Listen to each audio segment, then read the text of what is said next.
বিয়ে করার জন্য এত অস্থির কেন? আমি সারা জীবন অনেক ঠকছি, আমাকে সবাই ঠকছে, যাকে বিশ্বাস করছে। তোকে তো আমি কিছু লুকাই নাই, তাই না নাফিস? তোমাকে হারানোর ভয় আমার সারাটা খুন। আস্তে কথা বল, কথা মুখে যাইতেছে না। অশিক্ষিত কথাকার ইঞ্জিনিয়ার আমি, বেটা ফাইজলামি করছ তুই। শিক্ষা নাই ভিতরে। এই কলমাসের মুখে ঢুকে একদম পা থেকে মাথা পর্যন্ত শিক্ষা দেখা দিব তোরে। নাফিস, এই চুপ। কিসের নাফিস? তোর মহল্লার ছোট ভাই আমি। চিল্লাইতেছিস কেন? আমি তো চিল্লাইতে পারি, আমি চিল্লাইতেছি? মূর্খ কথাকার দালাল একটা। কথার উত্তরটা দাও না, অনেক ডিজাস্টার হয়ে যাবে। এগুলো বাদ দাও না। কেন বাদ দেবো আমি? কেন বাদ দেবো? আমি তো বুঝতে পারছি এখানে কোনো কিছু একটা লুকাচ্ছ তুমি আমার কাছে। যেটা জিজ্ঞেস করছি সেটা উত্তর দাও। উনি কি তোমার লোক? হ্যাঁ নাকি না? কথার উত্তর দাও। আমার চাচু। কেমন চাচ্ছ? আমার মেজো চাচু। তোমার মেজো চাচ্ছ না? তুমি তুমি না আরেকবার প্রুফ করে দিলা তোমার চোখে আমি একজন অযোগ্য মানুষ। না না, কথা বলো একদম।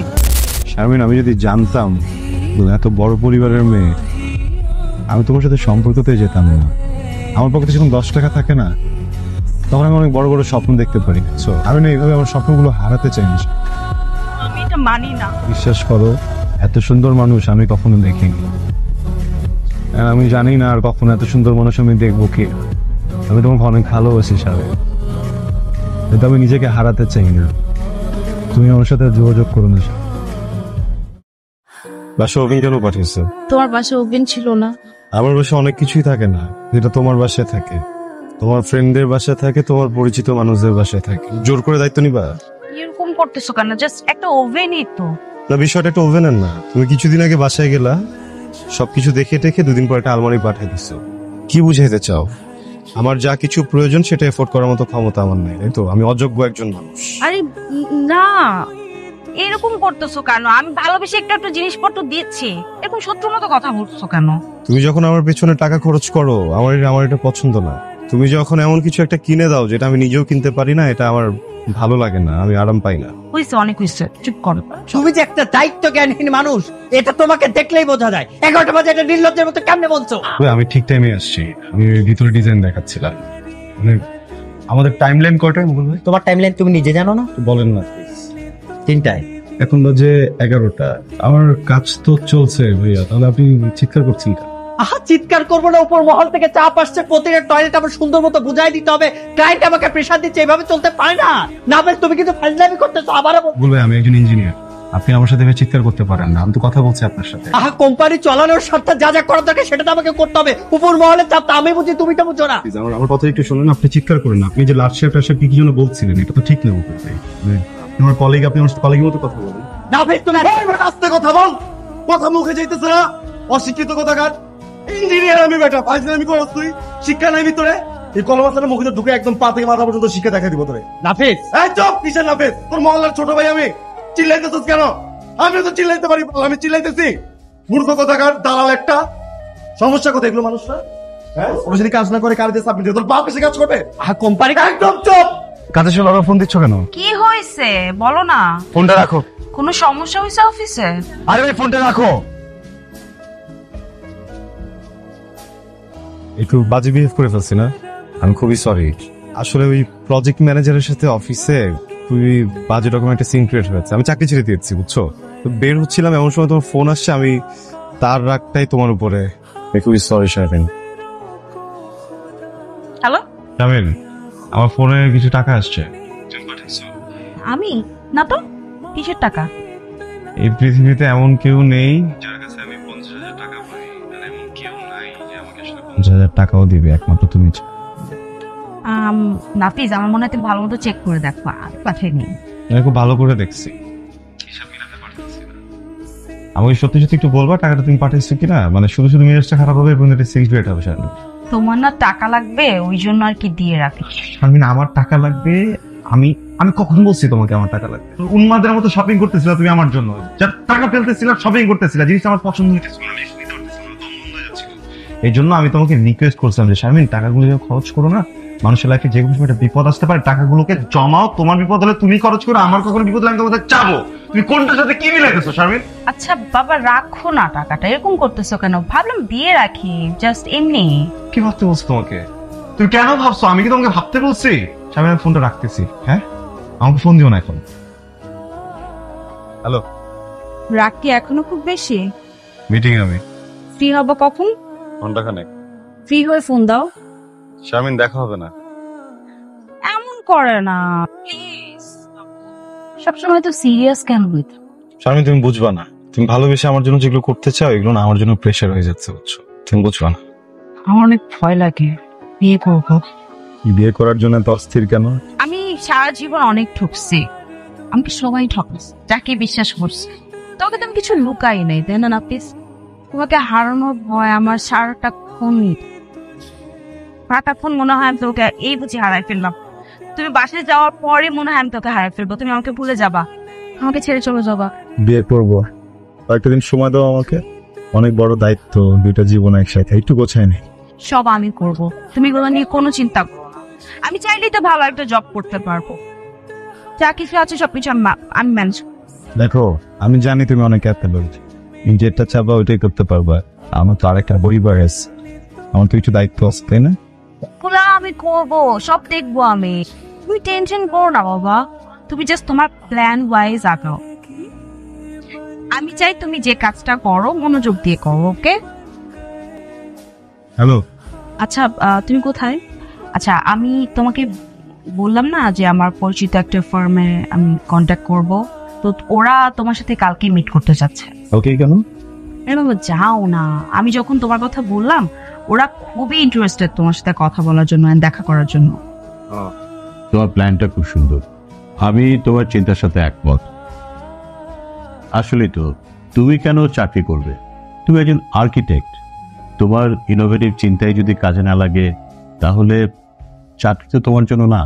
শারমিন যখন প্রথম আমাকে বললো তখনই আমি ভেবেছি তুমি নিজে যখন কিছু শুরু করবে তোমাকে আমি সাপোর্ট করব, এবং আমি ফিল করি তোমাকে আমার সাপোর্ট করার প্রয়োজন।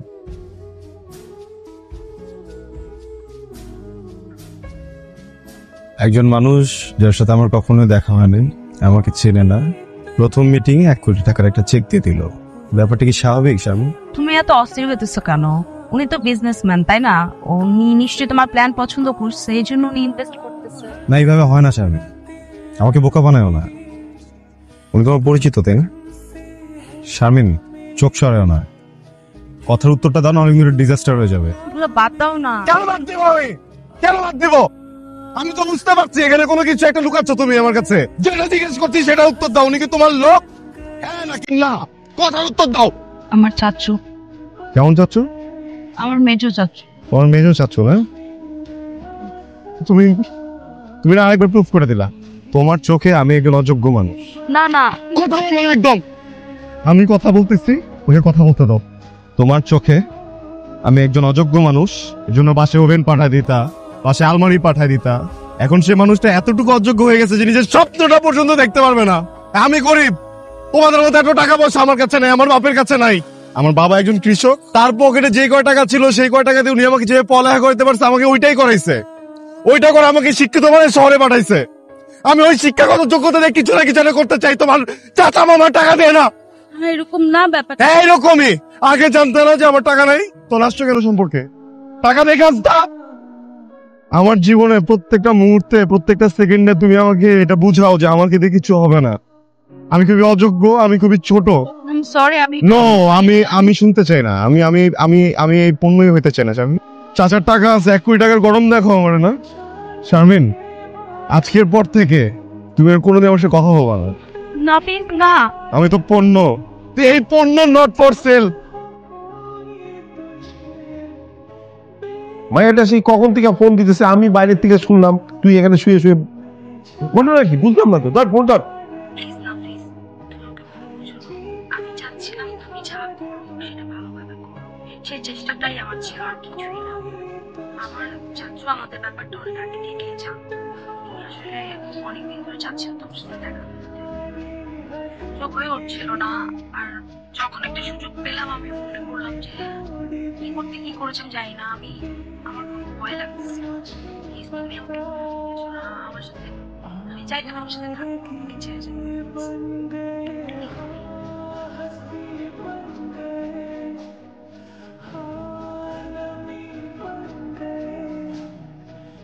তোমাদের ফ্রেন্ড নিশ্চয়ই তোমাদের সাথে সব কথা বলছে। আমি আমার জায়গাটা একটু ক্লিয়ার করতে চাই।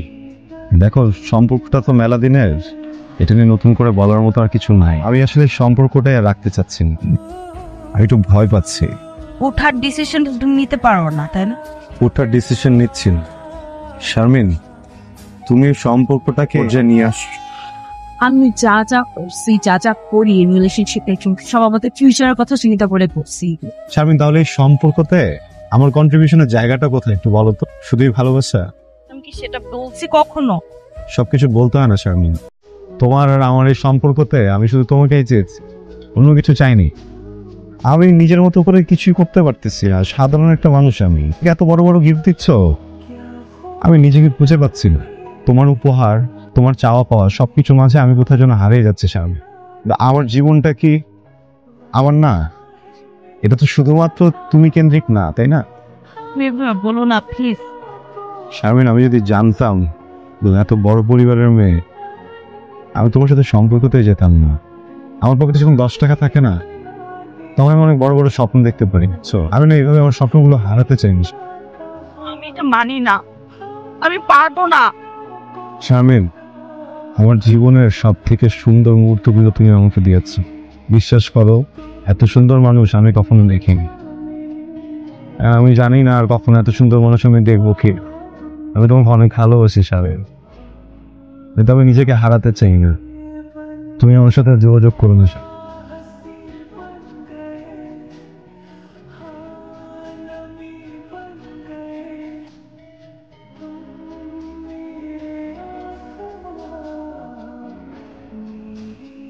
সবকিছু মিলে কেন যেন একদম ভালো লাগতেছে, মেয়েটার জন্য খুব খারাপ লাগতেছে।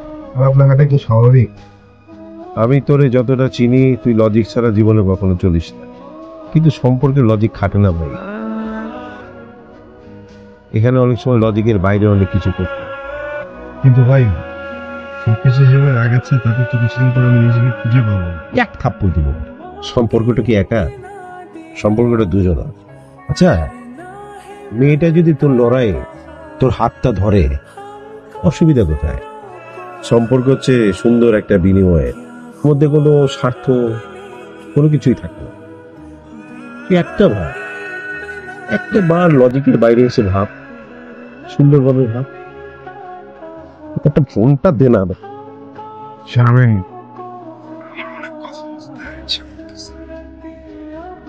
আমি কেন যেন বলতে পারতেছি না। তুমি কোথায়?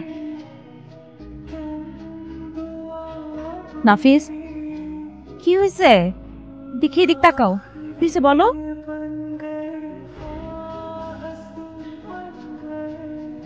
সকি হয়েছে বলো। শারমিন, আমার বুকটা অনেক ভারী হয়ে গেছে, আমি ভার নিতে পারতেছি না। আমার দিকে তাকাও। তোমাকে একা ভার নিতে কে বলছে? আমি আছি না। আমি আমার কখনো